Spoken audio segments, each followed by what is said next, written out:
네, 안녕하세요. 지난 시간까지 어셈블리어로 헬로 월드를 출력하는 코드를 작성한 뒤에 구체적으로 어떠한 시스템 콜을 이용해서 이러한 동작을 할 수 있게 되는 건지 전반적인 내용을 알아보는 시간을 가져보았습니다. 네, 이번 시간에는 조금 더 심층적인 개념을 알아볼 건데요.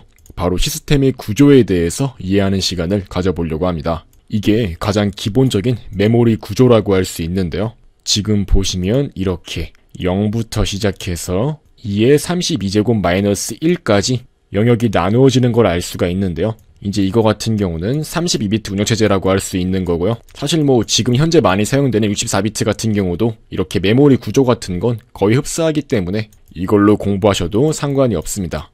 기본적으로 하나의 프로그램이 실행이 돼서 프로세스가 띄워지면 실제로 메인 메모리 상에서 하나의 세그먼트는 이러한 구조를 가지고 있습니다.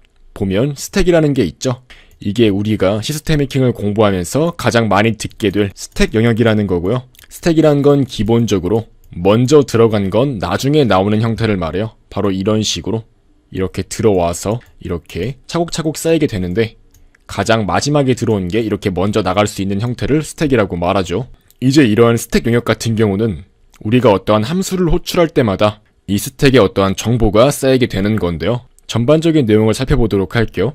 이 스택의 구조에 대해서는 조금 더 자세하게 이따가 더 설명드릴 거고요. 아무튼 이러한 스택 같은 경우는 기본적으로 함수에 대한 정보들을 포함하고 있고요. 당연히 함수를 포함한다는 점에서 함수 안에 포함되어 있는 지역 변수의 내용들을 포함하게 됩니다. 이제 만약에 우리가 예를 들어서 int sum 한 다음에 a와 b를 받아서 반환하는 하나의 프로그램을 만들었다고 가정해 볼게요.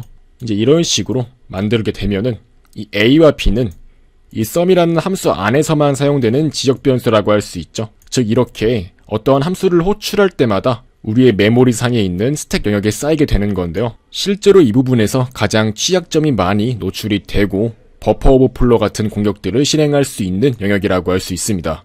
아주 핵심적인 부분이기 때문에 나중에 조금 더 자세하게 공부를 해볼게요. 이 힙 같은 경우는 동적으로 할당되는 변수, 그런 변수의 데이터들이 위치하는 공간인데요. 우리가 흔히 C 언어에서 멜럭과 같은 함수를 이용해서 동적 할당을 할 수가 있는데 이런 걸로 할당된 모든 변수들은 다 힙 공간에 정의가 됩니다. 그 다음 이제 이 BSS 같은 경우는 프로그램에서 사용될 변수들이 실제로 위치하는 영역이라고 할 수 있어요. 이 위치에 있는 변수들은 아직 초기화가 이루어지지 않은 변수들을 의미하고요. 여기 데이터 부분에 있는 것들은 이제 실제로 초기화가 이루어진 변수를 의미합니다. 그 다음에 마지막으로 이 텍스트 영역 같은 경우는 실제로 우리가 작성한 소스 코드가 들어가는 공간이라고 할 수 있어요. 이제 이러한 코드들은 시스템이 알아들을 수 있는 실질적인 명령어라고 할 수 있고요. 모두 기계어 코드로서 컴파일러가 만들어 놓은 코드라고 할 수 있습니다. 프로그램을 실행하게 되면 이 텍스트 영역에 있는 어셈블리어 코드들이 한 줄 한 줄씩 해석이 되면서 프로그램이 동작하게 되는 겁니다. 이렇게 메모리 구조는 기본적으로 스택부터 텍스트까지 각기 다른 역할을 수행하는 공간으로서 구분이 되어 있습니다. 보안과 관련해서 가장 중요하고 많이 다뤄지는 부분이 바로 이 스택 부분이고요. 이 스택 같은 경우는 취약점이 가장 많이 발생하는 공간이라고 할 수 있습니다. 이제 한번 우리 코드로 돌아가 볼게요. 우리 코드 같은 경우도 이렇게 데이터 영역과 텍스트 영역을 나누어 가지고 구분을 했었는데요. 아까 전에 우리가 다뤘던 데이터 영역에 헬로 월드라는 어떠한 문자열을 담아 놓은 것을 알 수가 있죠.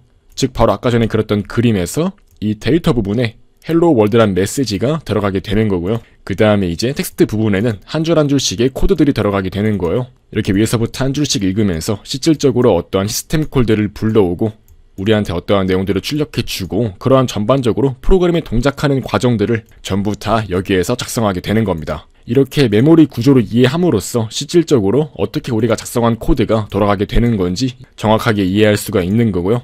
하지만 이 예제 같은 경우는 헬로 월드만 출력하는 단순한 구조를 가지고 있기 때문에 스택 프레임에 대해서 자세하게 이해하기는 조금 어렵다고 할 수 있어요. 따라서 다음 시간에는 조금 더 실생활에서 사용될 수 있을 법한 내용을 가져와서 이 메모리 구조 중에서 이 스택 영역, 즉 스택 프레임에 대해서 조금 더 깊게 다뤄보는 시간을 가져보도록 하겠습니다. 네, 아무튼 이번 시간은 간단하게 스택, 힙, 텍스트 등 다양한 영역을 구분해서 각각의 영역들이 실제로 우리 프로그램이 동작할 때 어떠한 쓰임새를 가지고 사용하게 되는지 그러한 전반적인 내용들을 이해해보는 시간을 가져보았습니다.